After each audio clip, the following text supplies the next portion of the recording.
Ar-riya, l'ostentation, c'est vouloir autre chose que la face d'Allah Azza wa Jal dans un acte d'adoration. C'est mélanger son intention entre Allah et le regard des gens. Faire le bien pour être vu, adorer pour être admirer, donner pour qu'on parle de nous, apprendre, enseigner, réciter, aider, non pas pour Allah Azza wa Jal, mais pour se faire une réputation, pour se faire une image. Ali ibn Abi Talib a dit, l'ostentateur a plusieurs signes. Il est paresseux lorsqu'il est seul. Il devient actif lorsqu'il est avec les gens. Il augmente ses œuvres lorsqu'on le félicite et il les diminue quand on le critique. L'ostentation fait partie des pièges les plus dangereux de l'âme, des maladies les plus nocives du cœur et des ruses les plus profondes de Ash-Shaytan. C'est même une forme de shirk, une association cachée. Rasul alayhi salatu salam a dit en parlant, Inna akhwafa ma akhafu alaykum ash-shirk al-asghar. Ce que je crains le plus pour vous, c'est le polythéisme mineur. Il nous informe également que Allah Azza wa Jal dira au jour de la résurrection aux ostentateurs, Idhabu ila alladhina kuntum tura'una fi dunya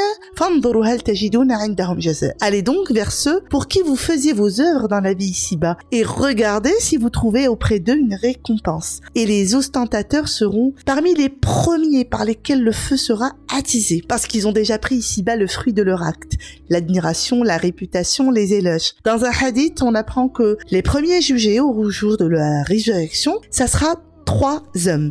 Un homme mort en martyr, un homme qui a appris la science, l'a enseigné et a récité le Coran, et un homme à qui Allah a donné richesse et abondance. À chacun, Allah rappellera ses bienfaits puis demandera « Qu'as-tu fait de cela ?» Et chacun répondra qu'il a agi pour la face d'Allah Azza wa Jal. Mais Allah dira à chacun « Tu mens. Tu l'as fait pour qu'on parle de toi. Pour qu'on dise, il est courageux pour le premier, ou c'est un savant pour le second, ou il est généreux pour le dernier. Puis, ils seront traînés sur leur visage et jetés dans le feu. Allah Azza wa Jal dit dans Sourate Az-Zumar, وَمَا قَدَرُ اللَّهَ حَقَّ قَدْرِهِ. Ils n'ont pas estimé Allah à sa juste valeur. Ceux qui se montrent par leurs œuvres trompent les gens. Ils leur font croire qu'ils obéissent à Allah, alors qu'en réalité, leurs œuvres ont été corrompues par l'ostentation et transformées le jour du jugement dernier en mauvaises œuvres. Allah dit